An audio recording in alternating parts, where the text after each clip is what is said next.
আসসালামু আলাইকুম। আলহামদুলিল্লাহ রব্বিল আলমিন। সমস্ত প্রশংসা আল্লাহ সুবহানাহু ওয়া তাআলার জন্য।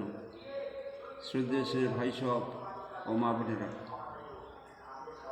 আজকের একটা ভিডিও বানানো হচ্ছে, সেটা হলো একটা সাধারণ ঘটনা হলেও ঘটনার ভিতরে অনেক শিক্ষামূলক বিষয় আছে।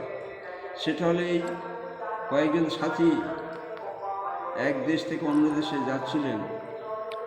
যাওয়ার সময় তাদের সঙ্গে একটা কুকুর জোড়ে, আর কুকুরটা তাদের সঙ্গে চলতেই থাকে।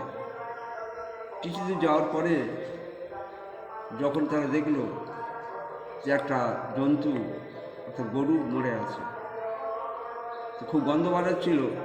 তাই সেই সাথী কটা একটা উঁচু জায়গায় নাকে কাপড় দিয়ে গিয়ে বসলো, কিন্তু সঙ্গে যে কুকুরটা ছিল সে সেখানে কিছুক্ষণ দেখলো, আর দেখার পরে সে শহরের দিকে চলে গেল। সেখান থেকে 20টার মতো কুকুর তাদের ডেকে আনলো, এনে সেই মরা গরুটার খাওয়ার জন্য তাদের ইশারা করলো, আর সে এক ধারে বসেই আছে, এবং তারা সব পেট ভরে খেয়ে চলে গেল। আর শেষকালে সেই কুকুরটা যা হাড্ডি যা কিছু ছিল তাই খেতে শুরু করলো।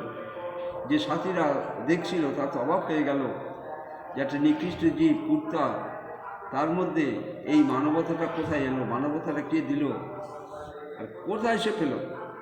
সেই জন্য আমরাও চেষ্টা করবো ও কুত্তা যেমনভাবে ব্যবহার করেছে আমরা সেরকম ব্যবহার করার চেষ্টা করবো ইনশাআল্লাহ।